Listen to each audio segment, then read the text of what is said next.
मोदी साहब दूसरी साइड पे डिक्टेटर है, हिटलर के छोटे भाई हैं। उन्होंने वही करना है, जितना दिल चाहे वो करेंगे। मैं यहाँ पे बिल्कुल सेकंड क्लास सिटीजन हूँ, मुझे पता है इस बात का, लेकिन पाकिस्तान मेरी थर्ड क्लास सिटीजनशिप से बेहतर है अमेरिका की। नमस्कार दोस्तों, आप देख रहे हैं इंडिया पॉइंट और इंडिया पॉइंट में आप सबका स्वागत है। इमरान खान एक इनमेच्योर प्राइम मिनिस्टर है, क्योंकि इमरान का जो भी डिसीजन होता है वो इनमेच्योर होता है, जिसमें मैच्योरिटी नहीं होती है। वो साफ बयां करता है कि इमरान खान है वो इनमेच्योर प्राइम मिनिस्टर है। वैसे देखा जाए तो इमरान हमारे ऑनरेबल मोदी जी की जूती समान है। यहाँ पे पाकिस्तानी मीडिया में एक अमेरिकन पाकिस्तानी है जिन्होंने इमरान को अपना आईना दिखाया है। तो आइए इसके रिगार्डिंग और क्या क्या डिस्कशन हो रहा है, शुरू करते हैं इस वीडियो का अगला भाग। तो पाकिस्तान की पॉलिसी कश्मीर पे ये है कि हमारे सबसे बड़े कश्मीर के लीडर शेख रशीद साहब, जो खुद कश्मीरी हैं, उन्होंने कहा 1 मिनट की खामोशी करनी। 73 साल की खामोशी अगर थोड़ी थी तो 1 मिनट की और कर लें। वाशिंगटन डीसी में पता चल गया है कि आपकी प्रेसिडेंसी के सामने मोदी साहब की एक तस्वीर लगा के नीचे लिखा गया है कि यहां से गुजरते हुए हार्न बजाया जाए। अब कश्मीर जो है वो हार्न बजाने से हमने उसको आजाद कराना है। तो ये पाकिस्तान की पॉलिसी, इस पे जितनी भी मजम्मत की जाए कम है। मोदी साहब दूसरी साइड पे डिक्टेटर है, हिटलर के छोटे भाई हैं। उन्होंने वही करना है, जितना दिल चाहे वो करेंगे। मैं यहाँ पे बिल्कुल सेकंड क्लास सिटीजन हूँ, मुझे पता है इस बात का, लेकिन पाकिस्तान मेरी थर्ड क्लास सिटीजनशिप से बेहतर है अमेरिका की। 3 साल हो गए हैं और इमरान खान साहब डिलीवर क्यों नहीं कर पा रहे। अवाम की हालत बड़ी खराब है। अगर फॉरेन पॉलिसी पे देखा जाए तो कश्मीर पे कुछ नहीं हुआ। आज 2 साल हो गए, हमें पता चल रहा है कि जी कश्मीर पे वही स्टांस है जो मोदी साहब का, और हम ही कश्मीर के ऊपर और इंडिया के ऊपर बोलते हैं। इंडिया वाले तो कोई बात भी नहीं करते पाकिस्तान के बारे में। ना कभी इंडियन फॉरेन मिनिस्टर से कुछ सुना है, ना कभी इंडियन प्राइम मिनिस्टर ने कभी नाम भी नहीं लिया पाकिस्तान का। और इमरान खान ने डोमेस्टिक पोलराइजेशन तो बहुत ज्यादा कर दी है। कोई एक सियासतदान दूसरे सियासतदान के साथ बैठने को तैयार नहीं है। और आजाद कश्मीर में तो सुना है कि फाल निकली है, इसका वो जिसे कहते हैं ना जनाब, हॉरोस्कोप का इस्तेमाल किया पूरे का पूरा वजीर आजम तलाश करने के लिए। तो पाकिस्तान की पॉलिसी कश्मीर पे ये है कि हमारे सबसे बड़े कश्मीर के लीडर शेख रशीद साहब, जो खुद कश्मीरी हैं, उन्होंने कहा 1 मिनट की खामोशी करनी। 73 साल की खामोशी अगर थोड़ी थी तो 1 मिनट की और कर लें आप। एक तो मेरा उस पर, दूसरा मुझे यहाँ वाशिंगटन डीसी में पता चल गया है कि आपकी प्रेसिडेंसी के सामने मोदी साहब की एक तस्वीर लगा के नीचे लिखा गया है कि यहां से गुजरते हुए हार्न बजाया जाए। अब कश्मीर जो है वो हार्न बजाने से हमने उसको आजाद कराना है। तो ये पाकिस्तान की पॉलिसी, इस पे जितनी भी मजम्मत की जाए कम है। पाकिस्तान के सामने आजरबाईजान का मॉडल मौजूद है। पाकिस्तान के सामने बिल्कुल बॉर्डर पे तालिबान का एग्जाम्पल मौजूद है। ना उनके पास एयरफोर्स है, ना उनके पास एटॉमिक पावर है। वो बेचारे मोटरसाइकिलों पे उन्होंने दुनिया की 2 सुपर पावर्स को वहां पे उन्होंने नाको चने चबवा दिए। तो ये आज इस यौमे इस्तिसाल पर जितनी भी मजम्मत की जाए कम है। मोदी साहब दूसरी साइड पे डिक्टेटर है, हिटलर के छोटे भाई हैं। उन्होंने वही करना है, जितना दिल चाहे वो करेंगे। उन्होंने कश्मीर लफ्ज को खत्म करने का बिल्कुल इरादा कर लिया है। वो जम्मू को अलग कर देंगे, लद्दाख को अलग कर देंगे। पाकिस्तान फिर 1 मिनट के लिए खामोश होगा या हार्न पॉलिसी पे अपना उनका अगर ये प्रोग्राम है तो फिर ये अगले आने वाले 73 साल भी बेशक करते रहें, इसमें कुछ भी नहीं होगा। ये तो यौम कश्मीर, यौम इस्तिसाल के हवाले से अब मैं वाशिंगटन डीसी में बैठ के गुस्से का इजहार कर रहा हूं, लेकिन काबिल मुजम्मत 2 साल में कश्मीर को जिस तरीके से उन्होंने हरासा किया, अगले दिन उन्होंने अपने मर्जी के लीडर बुलाए और उन्होंने भी बाहर निकल के उनकी मजम्मत की है।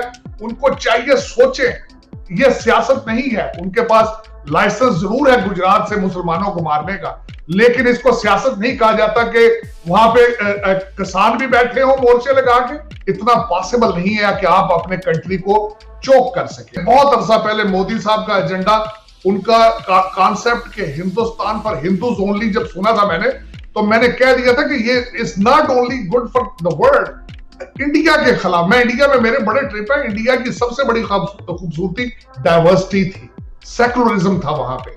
25 करोड़ मुसलमानों को अगर आप भेज सकते हैं पाकिस्तान, तो बिस्मिल्लाह करें, आप भेजें उनको। We are open. आप, मुझे पता है आपको वो बर्दाश्त नहीं हो रहे, लेकिन आप, दिस इज रियलिटी। 25 करोड़ लोग इज रियलिटी। इसको देखना पड़ेगा आपको कि ये 25 करोड़ लोग जो है ये हिस्सा है।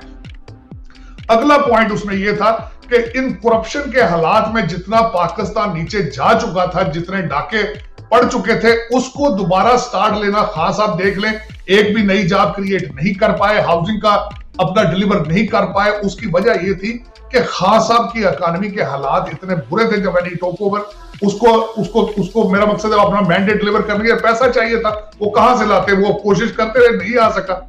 उन्होंने IMF और वर्ल्ड बैंक के साथ बड़े मिन्नतें तरले किए, लेकिन और दूसरा मैं उसको बताऊंगा बल्कि आगे चल के आपको कि कोविड के उसके चाइना से जो पैसे आ रहे हैं वो भी बिल्कुल डायरेक्ट दुबई और लंदन ही जा रहे हैं। खास साहब उसको भी नहीं रोक सके, अभी तक नहीं रोक सके। उसके बाद ये कि महंगाई का शोर होता है। महंगाई के पीछे आपको पता है जब भी होता है वो एक IMF की डील्स और दूसरे ममालिक की डील्स, और खासकर अगले दिन मैंने जिस तरह आपके डॉन ने, बल्कि एक बहुत बड़ा अखबार है जिन्होंने ये सुर्खी लगाई कि इन्होंने बहुत महंगी जो है वो गैस खरीद ली है। मैं उसकी डिटेल जब बैठ के देखा तो दरअसल वो महंगी गैस नहीं, वो सिस्टम का हिस्सा है। बल्कि उसमें मैं ये समझूंगा, मैं जो पॉइंट बताना चाह रहा था कि खान साहब की PTI की जो मीडिया कैंपेन है वो भी इतनी सक्सेसफुल नहीं है कि वो लोगों को बता ही नहीं सकते कि वो गैस जो है वो किसके साथ रिलेटेड है, क्यों महंगी होती है और हमने महंगी क्यों ली है, वो तवज्जो नहीं उस साइड पे। और उसके बाद जो मैं आखिरी पॉइंट, ये मैं बल्कि एक पॉइंट तो ये कहूंगा कि कौम हमारी का मिजाज ही बिगड़ा हुआ है और उसको ठीक करना कितना जरूरी है। वो उसमें मैं मिसाल ये है कि आपको एक फैशन बन चुका है कि लूटो और भाग जाओ यहां से। अभी भी देखें आप, जो मैं समझता हूं कि पाकिस्तान की एक बदनसीबी है कि आपका कोई भी CSS अफसर जो होता है वो उसने अपनी जॉब में एक दफा बाहर पढ़ने के लिए गवर्नमेंट के खर्चे पे आना होता है। कहां जाते हैं वो? इंग्लैंड और अमेरिका जाते हैं। उनकी तरबियत में शामिल है कि किस तरीके से गुलामाना सोच से निकलना नहीं है। आपके आर्मी के अफसर किधर जाते हैं? आपके आर्मी के अफसर भी यहीं आते हैं, वॉर कॉलेज अमेरिका में या इंग्लैंड में जाते हैं। वो यहां से गुलामाना सोच लेकर जाते हैं और वो बिल्कुल उनका तवज्जो नहीं होती। और बल्कि मैं किस तरह सोच रहा था कि मैं आप एक प्रोग्राम करूं कि इनके खिलाफ हम कर क्या सकते हैं, पाकिस्तान को बचाया कितना जा सकता है। उसमें सबसे बड़ी जो मैं समझता हूं, पाकिस्तान सिर्फ इस वजह से बच सकता है कि सियासतदानों और एस्टेब्लिशमेंट के बाहर के दौरों को कंट्रोल किया जाए, इनके बीवी बच्चों की फॉरेन नेशनैलिटी का रवाज वो बंद किया जाए। जब तक ये नहीं होता रहेगा, वहां से आपका पैसा ड्रेन होता रहेगा। आपका हर सियासतदान इस वक्त प्लान B लेके बैठा हुआ है। हर एस्टेब्लिशमेंट का अफसर जो है उसका बीवी बच्चा या कनाडा की और अमेरिका और इंग्लैंड की नेशनैलिटी लेके बैठा है। गाड़ियां स्टार्ट एयरलाइन के टिकट लेकर बैठे होते हैं कि हमने भागना किस वक्त है वहां से। ये जब तक किसी ने इसको हाथ नहीं डालना, पाकिस्तान नहीं बचेगा। बल्कि मैं जिस तरह मैंने आपको बताया था कि मैं 14 अगस्त पे एक प्रोग्राम करना चाह रहा हूं कि बताऊं लोगों को कि आप कितने आजाद हैं। 1947 में आपको बराए नाम आजादी दी गई है, लेकिन आज अब मैं एक पैमाना बताने की कोशिश करूंगा कि अपनी आजादी को नापे। तो वो आजादी हमें वजह क्या है, बल्कि उसमें मैं ये बताना चाहूंगा, आज भी मैं थोड़ा सा उसमें हिंट दूंगा कि मेरी अपनी अमेरिका आने की वजह ये थी कि ये ब्रिटिश गुलामों के जो कहते हैं ना जी, मालिक के नौकरों की नौकरी करने की क्या जरूरत थी, सीधे ही मालिक के पास आ जाओ नौकरी करने। That was the reason I came here. मैं यहां पे बिल्कुल सेकंड क्लास सिटीजन हूं, मुझे पता है इस बात का, लेकिन पाकिस्तान मेरी थर्ड क्लास सिटीजनशिप से बेहतर है अमेरिका की सिटीजनशिप, क्योंकि वहां भी आपका हर CSS अफसर बिल्कुल आपकी ब्रिटिश अपने जो उनके मालिक हैं उनको रिप्रेजेंट करते हैं, अमेरिका के मालिकों को रिप्रेजेंट करते हैं। और मेरा एहतजाज था कि मैंने उनके साथ उनके नीचे नहीं लगना, उनकी नौकरियां नहीं करनी। मैं मालिक के पास सीधे ही पहुंच गया हूं कि बजाय मालिकों के नौकरों की नौकरी करूं। तो ये एक वजह है। तो इस वजह पे इमरान खान साहब भी यही फेस कर रहे हैं। जब तक दुबई अपने दिमागों से नहीं निकालेंगे, लंदन नहीं निकालेंगे, न्यूयॉर्क नहीं निकालेंगे, ये नहीं बचेगा कुछ भी।